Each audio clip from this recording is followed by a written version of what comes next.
Good morning and happy Saturday, you guys. It is Amanda and Barron with Kickin Cancer Cares on KSLM Radio, 104.3 FM and 1220 AM. Our sponsor for this first half is Oddmost Pizza. If you guys have not yet checked them out, you are missing out. Yesterday, I wasn't quite in the mood for pizza, so you know what I did? I got two orders of their wings and some potato poppers and a salad, and I brought it home. Try the new hot sauce? I did not. I forgot about it. I should have, because they do have that new hot sauce. That Nashville? Yeah, so which hot sauce is okay. collaborating with Oddmost? Okay. Maybe I did do it. I said hot sauce. I wanted a hot sauce one. They have a few. Oh, okay. I'm not sure which one I picked. It was just, I just said, give me hot wings, poppers, salad. Okay. And I ordered it up. It was phenomenal. And their wings have got some decent sized meat on them. Oh, my God. Yes. You know? Yes, they do. They're not skinny little wings. And full of flavor. So good. Yeah. So good. So it was awesome. So I had them for lunch and dinner, kind of, yesterday. They were both? Yes. Well, we have a wonderful guest with us this week. Yes. It's Joey James. And we're going to get deeper into what Joey's done musically and what brought him back to the Salem area. Okay. And something he has coming up, but we'll save that here for a few more minutes. But, Okay, perfect. Sounds good. Last week's guest was Robin Barney. Yes. Was her story intriguing to you? Yeah, so I've known her for years, Sure. and I did not know that she had cancer in the past. Yeah. I think she's 48 years without it. 47 years cancer 47. free. Okay, Yep. yes. Yep. But I think what baffled me the most about her is she was just like, we'll get it figured out. Like, we'll do the doc's plan. It'll be great. It'll be fine. And it is what it is. So much to where the doctor was like, back then there wasn't HIPAA laws. So the doctor actually reached out to her mom and was like, she's not taking this serious. The doctor was kind of worried about it. Yeah, because she was just like, okay, great. That's okay. Perfect. Let's roll with it. And just was so positive about it that he was like, you're not listening. You're not comprehending. You're not wrapping your head around what I'm trying to say. Right. And she maintained that attitude and still did it all and was sick that, the chemo did a number on her. And I think she did it once a month. And so that first week was always a rough week. And she would sleep in the bathtub. How different chemo was back then. Yeah, they threw the now. same treatment at every single person at that time. And so luckily for her, she did have a successful treatment and everything went well. And I think that does have a big part of her attitude with it. Yeah. And it's funny because the last few, that's how it has been. Their attitude was so positive towards it that the cancer didn't stand a fighting chance. No. So it was really cool. No, and I thought it was intriguing that 47 years ago, we made a lot of advancements Oh in the my last gosh, 47 yeah. years. But 47 years ago, there was no protocol for each cancer. And so it was a cocktail that she literally drank to kill off the cancer. I thought it was interesting that she said they would come in with those hazmat suits on. Yeah. To bring Here, her. drink this. Yeah. But we won't touch it or breathe it or inhale it. Thanks. Yeah. No, Robin's story truly is an inspiring story. And I was just trying to provide some hope for the listeners as to these different people in our community that have battled through this and that are doing better. If anyone's out there that hasn't seen or heard these, go to YouTube. It's Kickin Cancer Productions.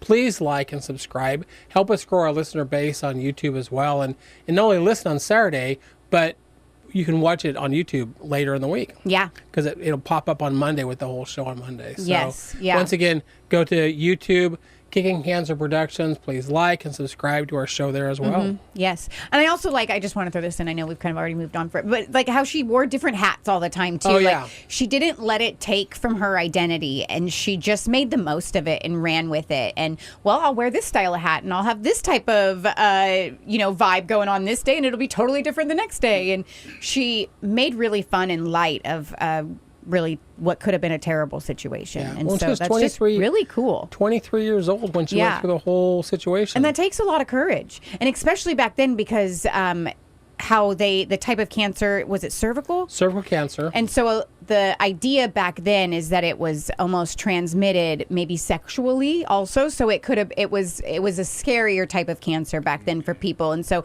for her just to wear that badge of honor and not have shame and push forward was really just inspiring. There was an attitude back then that cancer could be something you could catch from somebody else. Right, yeah. And given the region of the body, that was a presumption that they were making was that she had done something sexually to give herself cervical cancer, Yeah.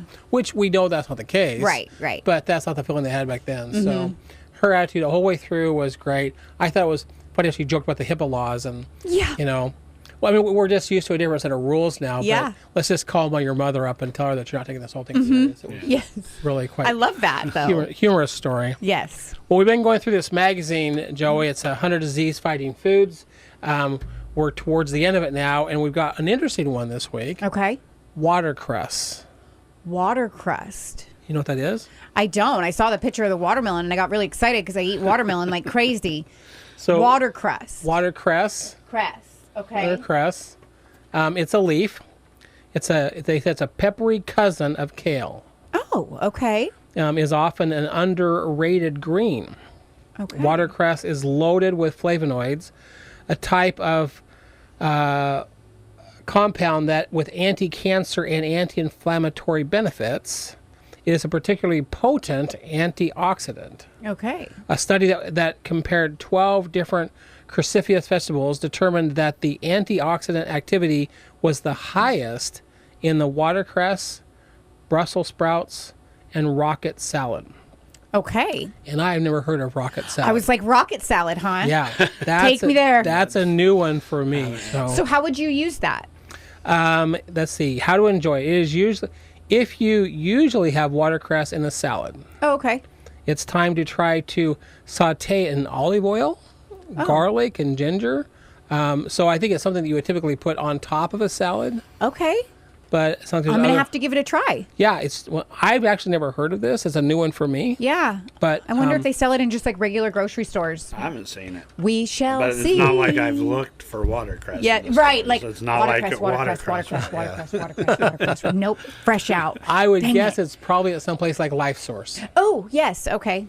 You're probably very right. Some of your more natural grocery type places to go. Yes. Okay.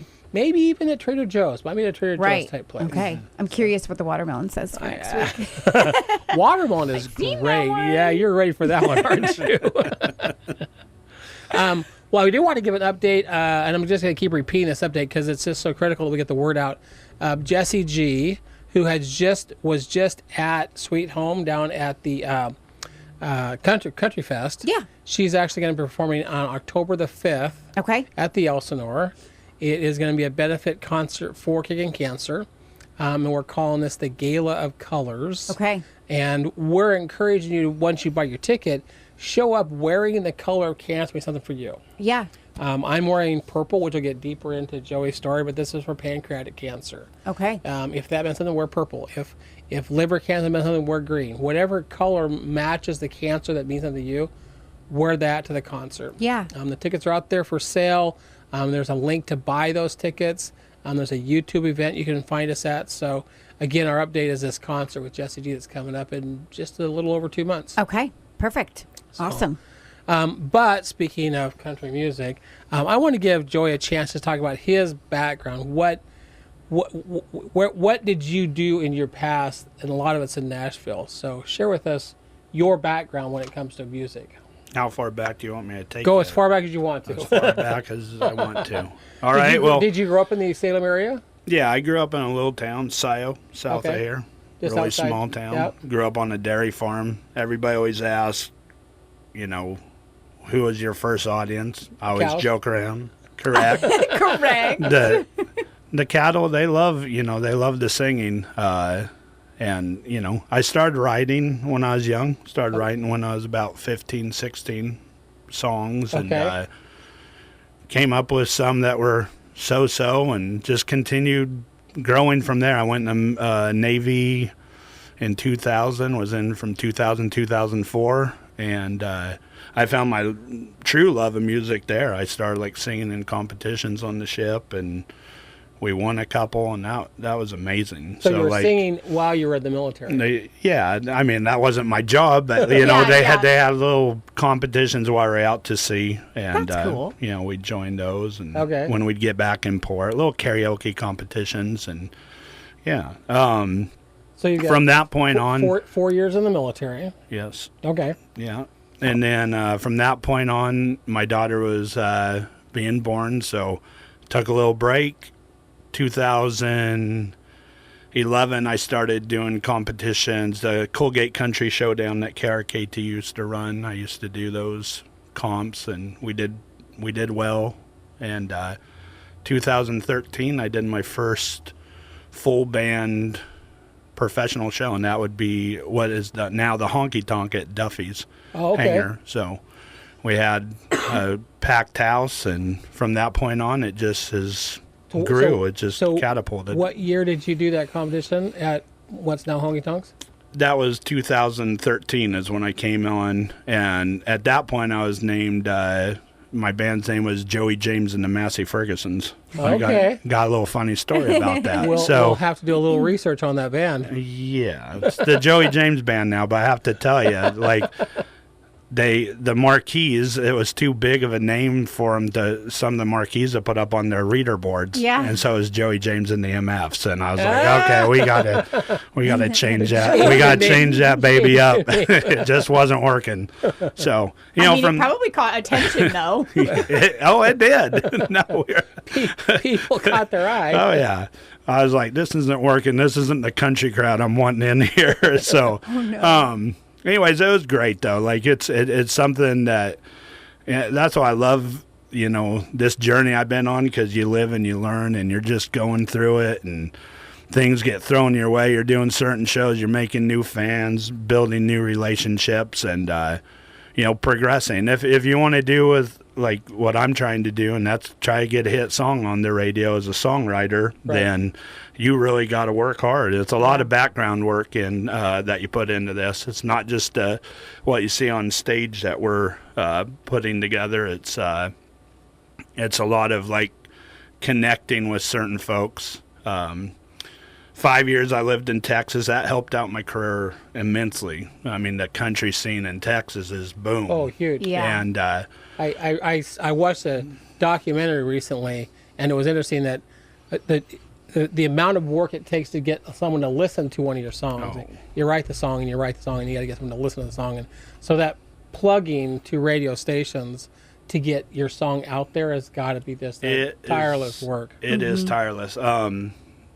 But, Texas was a big deal for me. I mean, Oregon did its dues doing the learning curve. Texas brought me into a different level, being able to play all through the South and Alabama and Florida, and then the heart of country music down there. Correct, yeah. And then moving up through the Midwest with some truck and tractor pulls I got connected to, and some other events. And so your band was with you this whole time as you're going through Not this? my Oregon band. So Okay. I started another band in Texas, and that's why I joke around. I got bands in the Midwest, a band in the South, a band here in the Northwest. So it works out good for me. I Right. can just, hey, how's it going, Depending guys? on where you're at, you got a band. Correct. It's a pretty cool situation I got there.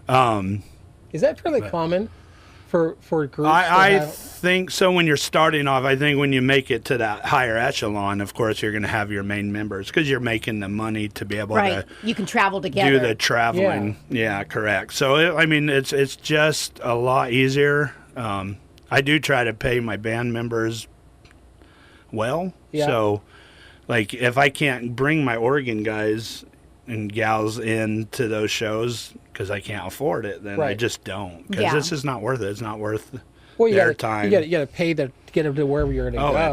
It's so a if there's lot. a band in that area already, it's going to be a whole lot easier to utilize the ones that are already there. Correct.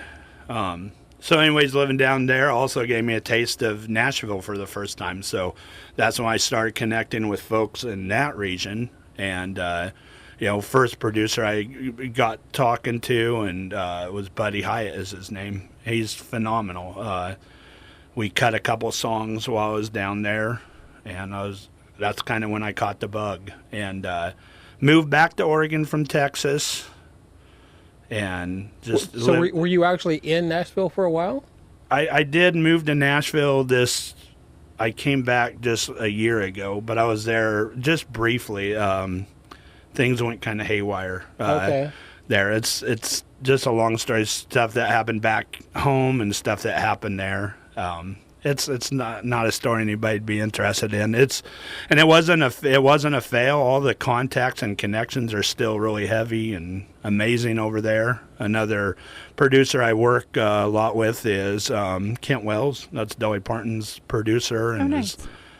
has played music with her for 38 years now. And so you probably got to get connected to a lot of fairly big name country singers. I'm blessed that way. That's all I can say is like the folks I've been meeting, they have been just the kindest people. The musicians that play on my albums, those are albums like CDs that I would see their names on. So now I'm like, they're playing on my song, and I'm just like, I'm pinching myself over here. And then, meeting Dolly Parton, that's, she's not somebody that you take lightly meeting, Sure. And so like being able to actually have actual conversation with that amazing woman is, if you're going to have someone of influence in Nashville, Dolly Parton's going to fall within that realm. Oh, yeah. This is just I'm just still trying to cut my teeth. So what's happening now is we have songs that we've recorded out in Nashville, and so we're pitching them. We're making sure that the right ears hear them, meaning managers, agents, the artists themselves, and So a lot of these songs are there songs you wrote that someone else is singing? Is that what's happening? Not yet. No, that's what we're trying to get to. We you guys will know when that happens. You'll hear me screaming that from the rooftops. Everybody will know. So nothing's gotten picked up yet. We're still, but I've had looks. Yeah. Okay. And that's a big deal. Oh, yeah. Even to get the looks, that's hard. Just like you were talking about, just to get them on radio. Yeah. Is difficult. We took a shot at one backwoods story and did fairly well. I'm an independent artist. I'm not a signed artist yet, and I don't know if I ever will be, but we got to 90 on the charts, which is pretty good for a first-time no-namer. Yeah, it is. Out of whatever 4,000 some radio stations. The first couple of weeks, it was trending really high, and so I was like, heck yeah. I was like, all right. Well, it's got to be fun for you to just track your own song. It was cool. Getting the weekly report. Getting the weekly report and seeing my name next to guys that are, big. Yeah, that was a cool thing. Yeah. It's a cool feeling. The thing I love about music is everybody's got their different paths to it. Some folks just love it enough to want to be a local band and stay there and do their thing. Yeah. Me, my dreams have always been high, and it's not easy. It's a lot of work. It's funding sometimes that is, I'm blessed that the producers I work with, they're not charging me an arm and a leg. Yeah.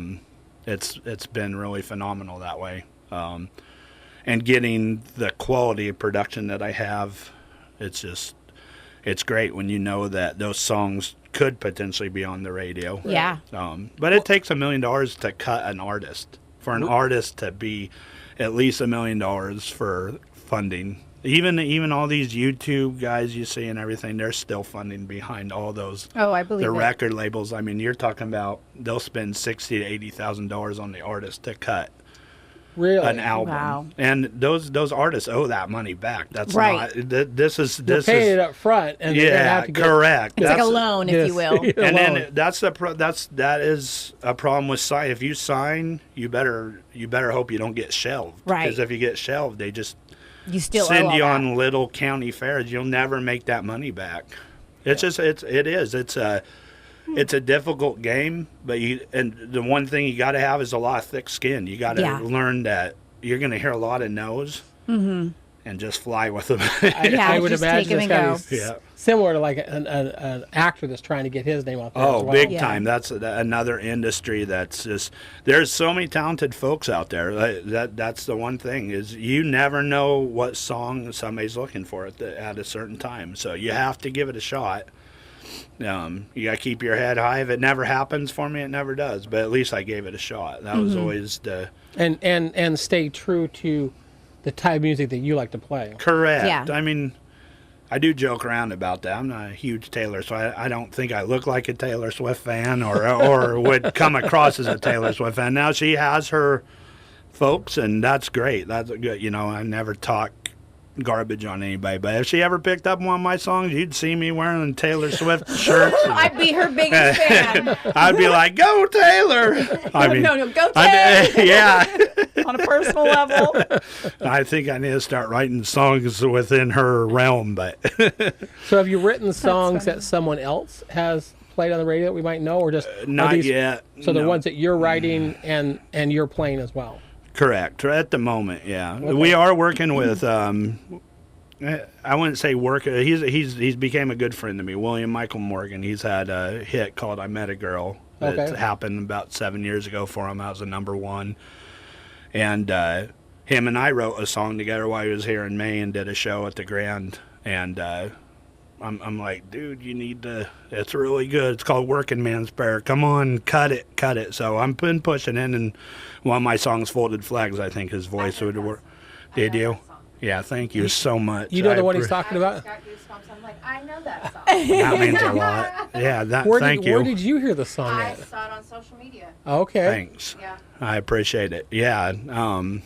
I mean, that one's really great. I have one that's called "Dear God, Why," that is a very personal message song to a friend's mom that passed away about 5 years ago. Okay. And that song has resonated with so many folks because it's, it just doesn't have to be about a mom. It can be about an aunt or a grandma or a female in your life that was such a strong woman that that you cared about and you lost. It's a powerful song. We believe that'll be my first #1. And there is a lot of folks that believe this isn't just a small sample size. This is a lot of folks. It's just getting the radio to be able to say, this guy's got it. Mm-hmm.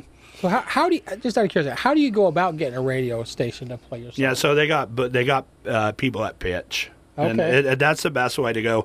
Because, like, back in the day, you could be an independent artist. I'm talking about 50s, 60s, 70s. You could go to, radio stations. Here's my song. Here's my cassette or tape. Because I always hear the stories of people saying a cassette tape or correct, a CD or something to be listened to, but that's not the case anymore. Those days are over. So it's all really emails and social media fit and how you saw it.